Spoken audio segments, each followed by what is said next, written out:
Dear student, आगे देखते हैं विदेशी व्यापार के लाभ। तो विदेशी व्यापार के कौन कौन से लाभ होते हैं जो हमारे जब भी हम विदेशी व्यापार करते हैं तो उस विदेशी व्यापार को करते समय हमें इन लाभों को प्राप्त होते हैं या हमारे देश के लिए इन लाभों को प्राप्त करना विदेशी व्यापार में इस प्रकार के लाभों का प्रयोग किया जाता है। विदेशी व्यापार में कौन कौन से लाभ होते हैं? तो सबसे पहले है विदेशी व्यापार में बाजार की उपलब्धि। हमारे देशी व्यापार में वस्तुओं के भाव जो होते हैं वो निचले स्तर पर होते हैं या उनकी कम कीमत मिलती है।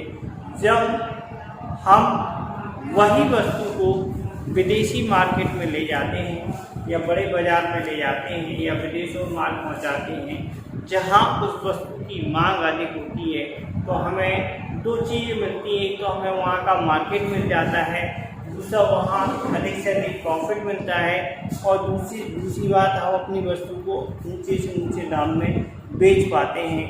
तो विदेशी व्यापार में बाजार की उपलब्धता एक अहम बिंदु है जो हम विदेशी व्यापार करेंगे, उस विदेशी व्यापार करने में ये हमें प्राप्त होगा।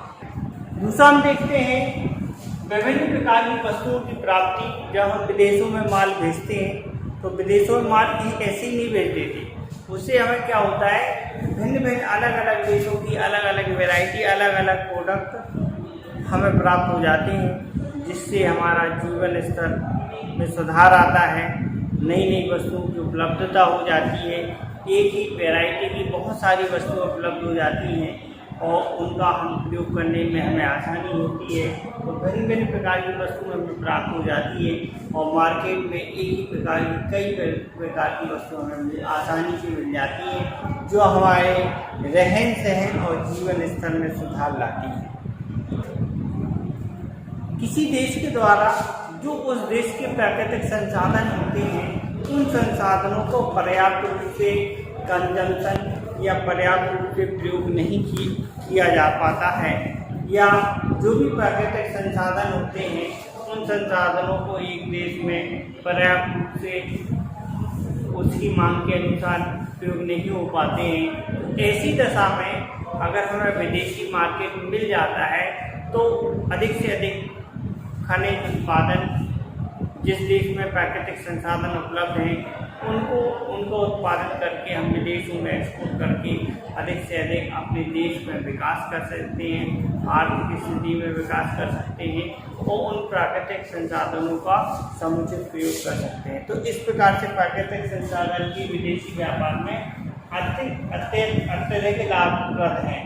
तीन, औद्योगिक विकास। अगर हमें किसी देश को तीव्रता से अपने उद्योगों का विकास करना है तो अपनी जो बड़े स्तर पर अपनी बड़ी बड़ी फैक्ट्रियां डली हैं उन फैक्ट्रियों में बड़ी मात्रा में उत्पादन करेंगे। उत्पादन करने से उनकी कॉस्ट न्यूनतम आ जाएगी। उस न्यूनतम कॉस्ट को हम विदेशी मार्केट में बेचेंगे तो हमें अधिक से अधिक प्रॉफिट होगा और ऐसे अधिक से अधिक प्रॉफिट होने से हमारी राष्ट्रीय आय बढ़ेगी और इस राष्ट्रीय आय बढ़ने से तीव्र गति से औद्योगिक विकास होगा। राष्ट्रीय आय बढ़ेगी तो देश का भी विकास होगा। तो इस प्रकार से हम ये कह सकते हैं कि औद्योगिक विकास के लिए विदेशी व्यापार करना अति आवश्यक है। राष्ट्रीय आय में वृद्धि जब हम तीव्र गति से औद्योगिक विकास करेंगे तो अधिक से अधिक लाभ होगा, अधिक से अधिक विदेशी एक्सपोर्ट करेंगे, अधिक से अधिक एक्सपोर्ट करेंगे तो अधिक से अधिक विदेशी मुद्राएं हमारे पास आएंगी, हमारी राष्ट्रीय आय बढ़ेगी और राष्ट्रीय आय की वृद्धि से देश की आय भी हो जाएगी। इस प्रकार ये कह सकते हैं औद्योगिक विकास के साथ साथ राष्ट्रीय आय बढ़ती है और ऐसा तभी संभव है जब हम विदेशी व्यापार। रोजगार में वृद्धि, जब हम ज़्यादा से ज़्यादा फैक्ट्रियाँ लगाएंगे, ज़्यादा से ज़्यादा उत्पादन करेंगे तो हमें ज़्यादा कर्मचारियों, ज़्यादा मजदूरों की आवश्यकता होगी, तो ज़्यादा से ज़्यादा व्यक्तियों को रोजगार प्राप्त होगा। तो ऐसा तभी संभव है जब बड़ी बड़ी फैक्ट्रियाँ डलेंगी और जब बड़ी फैक्ट्रियाँ डलेंगी ज़्यादा उत्पादन होगा तो उस उत्पादन को विदेशों में बेचा जाएगा। विदेशी व्यापार से इस प्रकार ये कहा जा सकता है कि कहीं ना कहीं रोजगार में बढ़ोतरी है।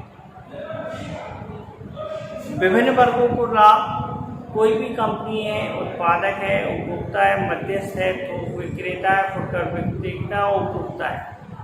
ये सारे जो मीडिएटर हैं, ये सारे जो व्यक्ति हैं जो माल निर्माता या उत्पादक से लेके उपभोक्ता तक पहुंचाने का कार्य करते हैं, इन सभी वर्गों को व्यापार से या विदेशी व्यापार से या वस्तुओं के उत्पादन करने से, बेचने से इन्हें कहीं ना कहीं लाभ होता है। तो विभिन्न वर्गों को लाभ प्राप्त होता है। जैसे जैसे हमारे देश की राष्ट्रीय आय बढ़ेगी, राष्ट्रीय आय बढ़ने से सरकार की आय भी बढ़ेगी, सरकार टैक्स भी लगाएगी, तो बहुत सारा रेवेन्यू सरकार के पास जमा हो जाएगा। ऐसी दशा में सरकार की आय में वृद्धि हो जाएगी, जिससे देश का भी विकास होगा।